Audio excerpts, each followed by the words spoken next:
Hey guys, 6am Gamer here with some more from the 6am Battle Royale.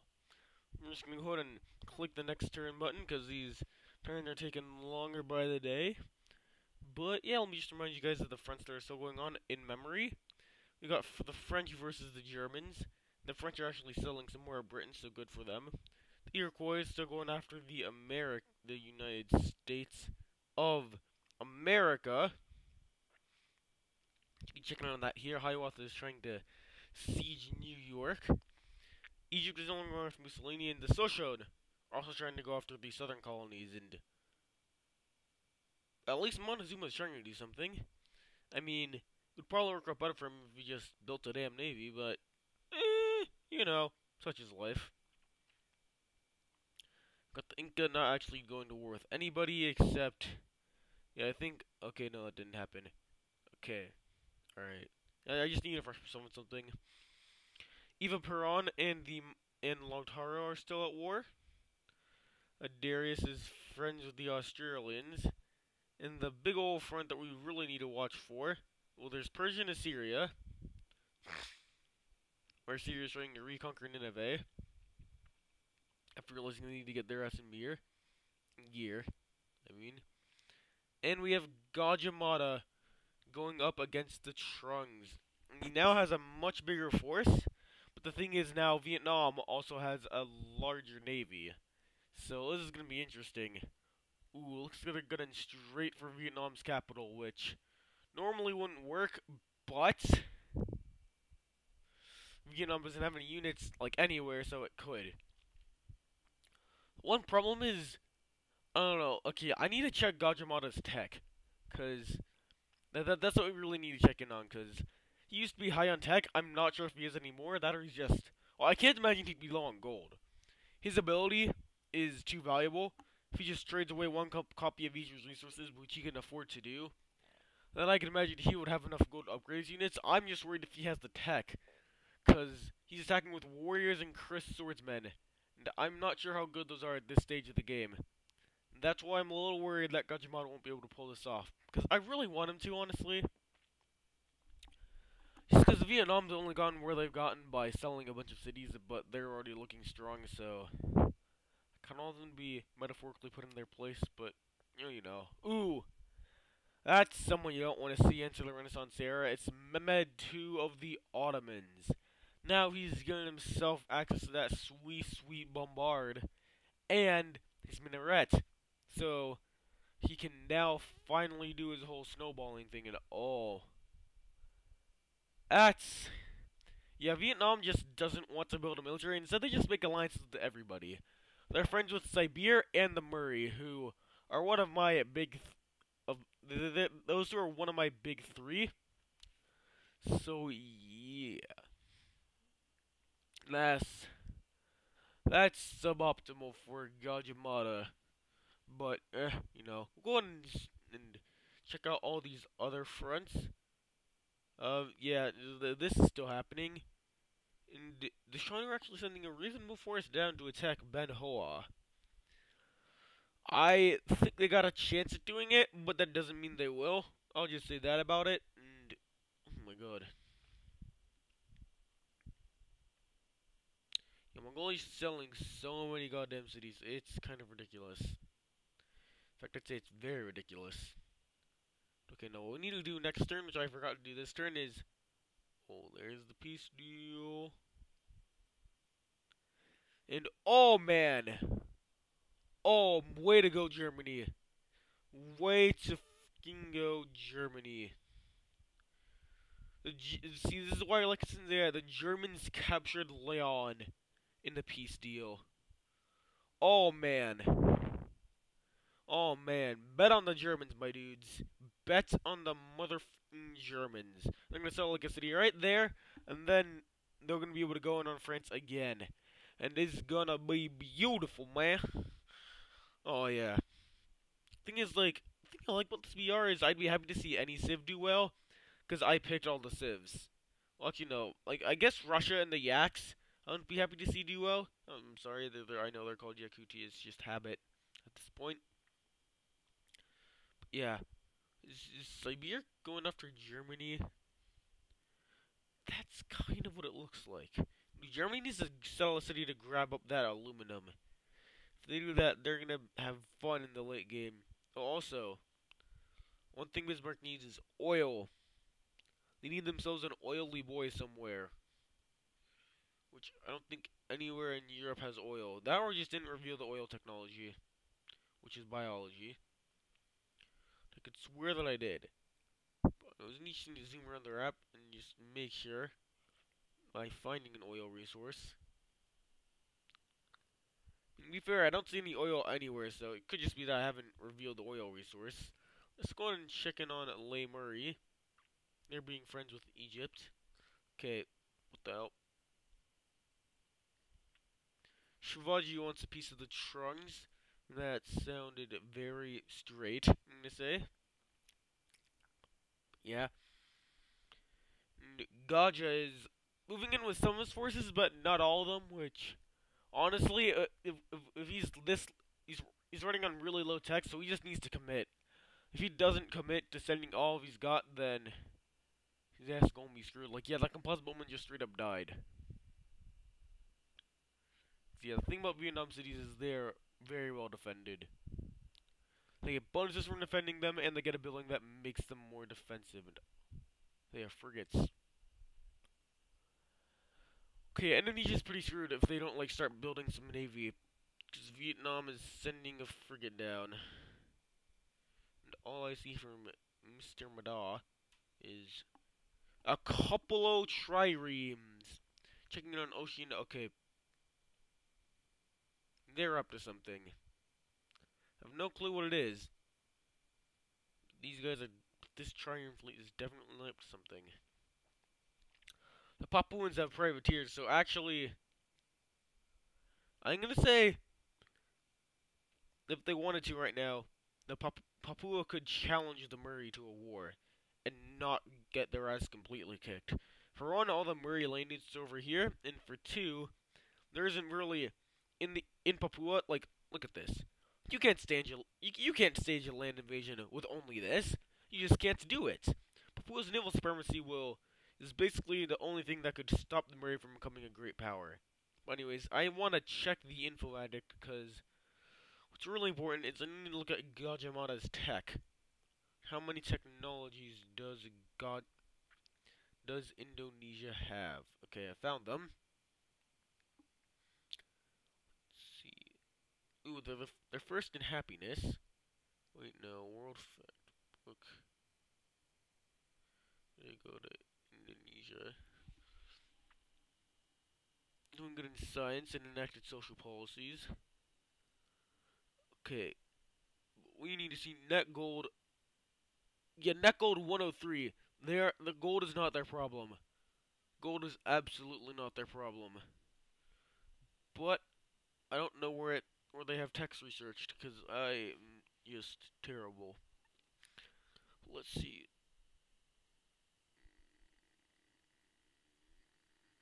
Technology discovered 29, rank 18.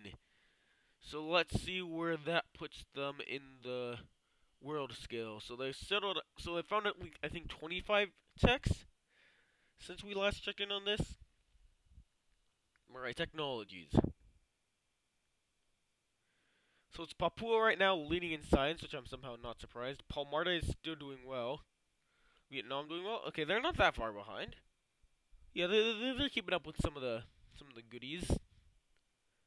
They're up there, but they're falling behind fast. Let's see if this Murray having tech problems. That's an important one to watch out for. That is absolutely a really important one. Who's this? Never heard of Civilization. I think they're a myth. But yeah. Okay, the Social are having tech problems, but it's not terrible. It's bad, but I wouldn't say it's that terrible, but yeah. Gaja is doing okay in the way of tech. I'm surprised that Palmarta is doing so good. They don't even have that much land. But, like, are other really small cities just doing really well? Is that what it is? Well, you have a pretty good population, but you'd think that Pedro 2 has over, I think, more of a population average. Oh man, research agreements are happening. Incans have another settler, which I think they're gonna use to forward settle Eva Peron. Ooh. You know what Patrick needs to do? He needs to go to war with Zumbi. Again. Capture Lajinha. And then he can have a fun time with Eva Peron. Because she's not doing much. And he can get Pedro 2 on it as well. And then the Argentinians can die. Nothing against our Argentinians. But okay. Or, actually, he could just go after Pedro 2. Because right now, Zumbi is preventing Brazil and Pedro 2 Brazil from sending all his forces over here to attack. Like, they're boxed in by these two Palmares cities, so they can just easily go for a war and scoop up Salvador and Brasilia. And then, yeah, they'll be looking even stronger. They have the military to do it. They have built up a ton of military. Anyways, let's check it on the Indonesian front. They're sending up their units in a really weird fashion. And I have no idea what these triumphs are doing, but it's something, alright. I think what might happen to the Murray is you're just gonna settle too many cities, like, too fast, and then they won't be able to get a tech lead. And then they might die because of that. I don't know, though. It's all a question of how much of a tech lead do the likes of Raja Papua and Gianamara get on him. If he falls too behind, then I could see some of the cities being taken. Like Birwa. All the Papuans need to do is just build up a sizable military. And they can go in after that city and succeed in taking it. Let's take a look at their capital. Let's see how strong their capital is. The Murray capital is 29 strength, so that would actually be pretty difficult, but nothing a few ranged boats couldn't fix, and once you know it, they can get that ranged boat. The one thing is they need to settle some iron. That's the one thing they need. Like, the Papuans are plagued. I'm going to use the term plagued with a lack of iron. Ooh, Japan and the Kimberley discovering New Zealand. How interesting. But yeah.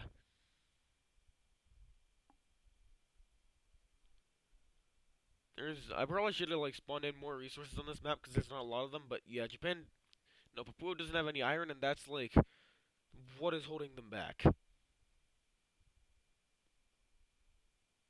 If they get that, they're just gonna have some fun. And oh, Californian's very militarized. Me likey. Also, that's okay. I'm not actually gonna make that joke, mostly because it's not a funny joke. They sold the city of Long Beach. Let's see if my hometown is settled. And it's not been settled. Well, wouldn't you know, the Aztec siege of Houston is actually getting somewhere. So, yay Monty. Okay. Same can't be said for the Iroquois siege of New York. Personally, I think they ought to go after St. Louis first, because then they can encircle it from more sides, and also this damn composure man in the way. But I mean, hey, that's just me. Yeah, Pocatello looking increasingly like he's trying to invade Hiawatha. That or he's trying to attack American cities from like this really small front. I cannot tell which it is. I really can't. Let's see, this is turn. No, they're just trying to attack America through a really small front. Do you know what's... Oh, man. What I really hope doesn't happen is... I kind of feel like Pocatello is going to peace for a city with Washington, even though he doesn't really pose that much of a danger to him. And then, like, you're just going to have a city that they don't even need. Up in the Persian front, yep. Persia tried to... After taking the invade, Persia tried to attack and fail. Now, Ashurbanipal is suffering the same fate. Trying to attack and failing. Okay, there is really... Especially now that Delhi is annexed, they really need to start building some units they can defend this front with. Because honestly, Gandhi could probably take that city back. And that's a big old no-no. Darius wants to keep that Indian city. It makes his empire look good. Yeah.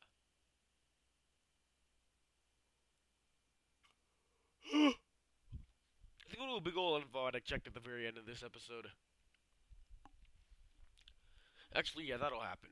That'll definitely happen. Let's see how the Shawnee are doing. Because I know the Shawnee were attacking Vietnam. They're taking a very long time. Oh, yep.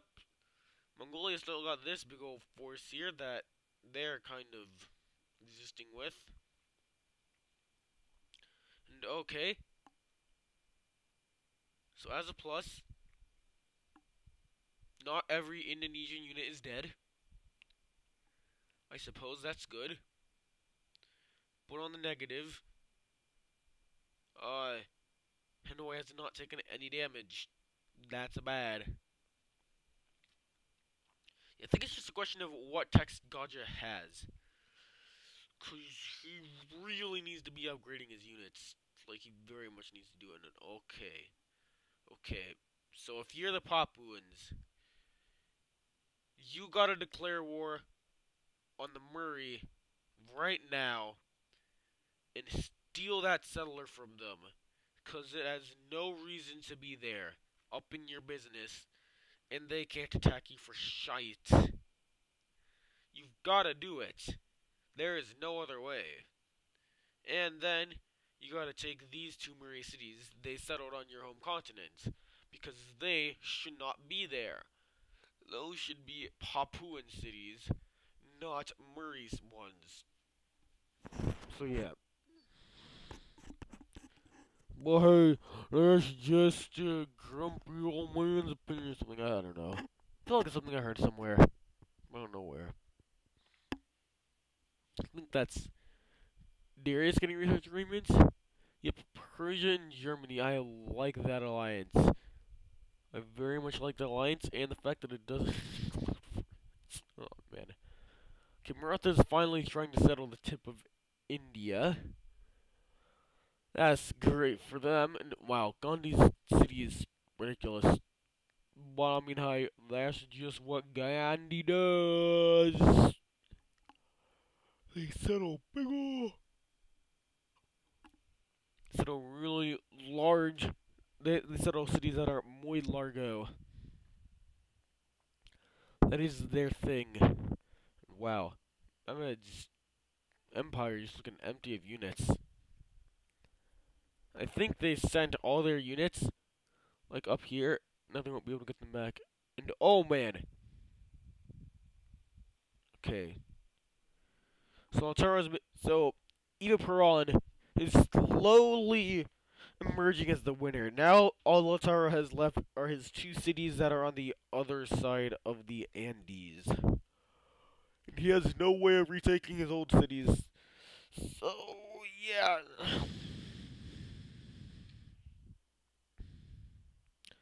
Eva looks like she will score a kill on Lautaro. Seems like it'll happen. Then from there, if the Incans or the Brazilians or the Pomares don't act fast, she can take them all out. Who knows? They still got time. It's just a question of will they use it. And okay, William, stop. Stop that. Dude, what if Rafael Trujillo declares war on the Californians? I would, like, absolutely lose it. Yeah, California is way too far away to actually get anything out of this war. Also, no one resettled Atlanta yet. It's still anyone's game. Theoretically, even Washington could resettle Atlanta if they really wanted to. It's not like they're going to, because, well, actually, there's units in the way, but still. You get my point. Okay, yeah, right now, it's just range units that are there. So, Washington still has a good minute. Alright, this is going to be the last turn of the episode just because we're going to check in on the Infoetics.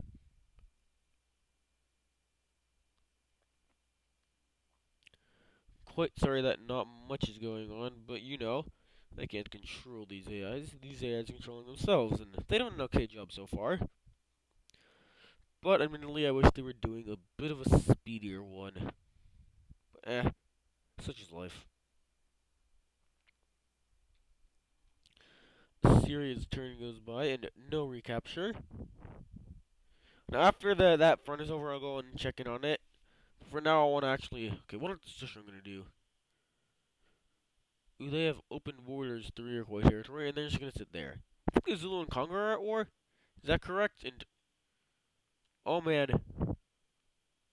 The Ashanti are building up a force in Obuasi. But they always do that. And yep, that is what's happening. And... Luongo will fall in a few turns. And then... Something like Nkuna isn't safe either. Something like that city's gonna fall too. Let's see. Gianamara being as quiet as he is. I'm gonna say being as quiet as he usually is. And you know what? I'm just gonna. Ooh! That's bad. That's very bad. Indonesia's first wave of attacks have been repelled. Personally, it might be a smarter strategy to worry about Hanoi at a bit of a later date and go after some easier cities like Da Nang and Hoi An. Going after Da Nang can get them some iron, and Hoi An can get them another city on the Indo-Chinese subcontinent that isn't actually a subcontinent, I don't think. They can use that to go after Hanoi. I don't know why I talk like this, I just randomly do. But anyways, we're gonna leave it off at this front and check in on the info addict. So, let's take a look. Population, it's not Indonesia, don't worry. Ooh, Mapuche and Sun are doing terrible. It's Vietnam, followed by the Congo and then the Iroquois. Sweden doing surprisingly well in that regard. And Palmares I don't see anywhere. Which that's interesting. Crop yield. It's the Iroquois pumping out the most food with the Yaks in second place. We see that our big three kinda here. No, not Siberia. Manufactured goods. Yakutia has beat out Iroquois by 1 million tons. Or 1 million of tons, I don't know. Mongolia looking good in that category. Zulus, Argentina is being more consistent with being on top of these lists. Siberia, the Inca, Persia, the Shoshone, and California. Nice. GNP. It's Siberia that's winning out. How that happened? I don't know. But then Russia Yaks. We're starting to see a couple of common themes, but Papua, which I don't know. They don't seem that like doing that well. Land area. It's the Shoshone and Vietnam who are tied for land area. The Iroquois just a few square kilometers below that. Like all you need to do is settle one city and suddenly they're winning the land category. For right now it's Pocatello and the Trunks in that race. I want the Trunks to fall. They just kind of settled and that's all they did. Now here's a big one. Military. Siberia is leading that race. Then it's the Yaks. Then the Iroquois. The Shoshone. Mongolia. The Inca. That's nice to have a bigger military than Argentina. Ethiopia. California. The Zulus. Russia. The Ottomans. Italy. And Egypt. Interesting to note who's not on this list, and that's Argentina and the United States. But Argentina's actually here. We got Germany. Le Aztecs. Papua, Ashanti, Brazil, Poland, America, Palmares. Having a better military than Brazil. Morocco, and yeah, this is why Vietnam is vulnerable. They don't have shit from. They have a shitty military, but not quite as shitty as the Mapuche, who have the shittiest military in the whole world. Congratulations, guys. That's basically an accomplishment. Like, wait, yeah, Vietnam even has a worse military than Castile. That's bad. They're only surviving by the fact that the cities are hard to take. Approval, there's a lot of civs here, but we don't actually need to look at this. We can look at literacy instead. See, that's Mongolia, Palmares, Papua, Russia leading the list. What about in policies? Okay, Poland's doing well, which thank God that's all they got. Ooh, my home state being cultured. Nice. Maratha doing surprisingly well in that regard, as well as Argentina and Egypt. And then we got a big ol', actually no, a 2 civ list of 13s. Then a big ol' list of 12 policyers. But man, California, let's take a look at happiness. It's Egypt with 1 more happiness than Indonesia. Oh man. India and Persia doing surprisingly well. Papua, Maratha, Taiwan, Castile. Brazil, Ashanti, Poland. Let's see how our big boys are doing. Ooh, the Inca at -3, Siberia at -4, and America at -2. That's not good.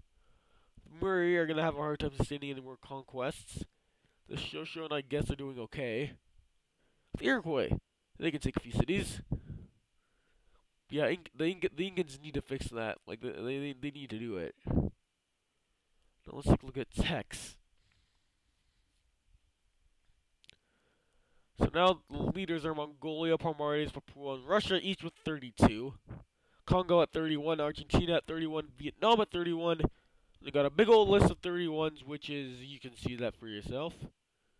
Then some 30s, which Indonesia is now a part of. Some 29s, which is Italy, California, Poland, Brazil, Ottoman, Siberia, all the way down to Siberia. 28s, which is the Murray, which I'm a bit worried about. Shoshone only with 27. Australia, Maratha, and Kimberley with 25. And Dominican and Castile, as always, is the least educated of any of the alive civs.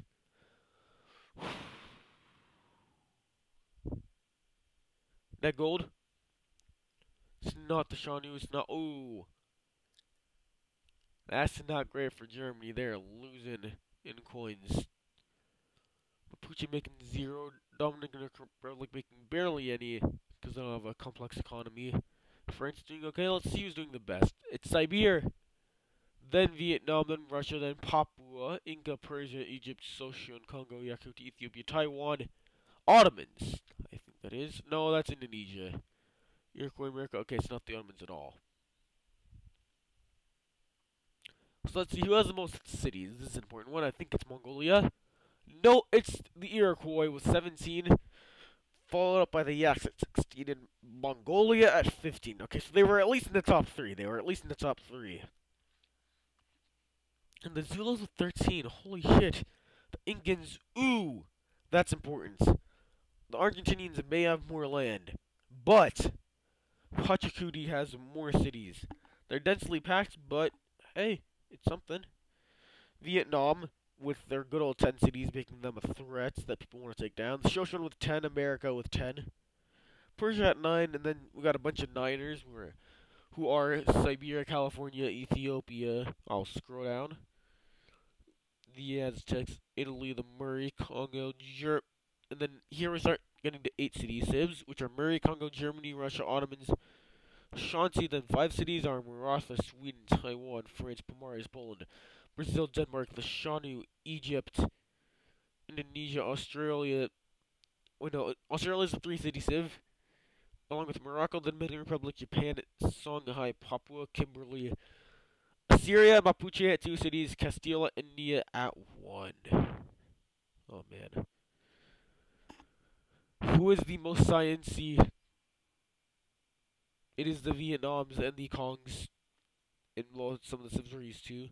Who is the most cultured? Surprisingly, not California, it's the Ethiopians.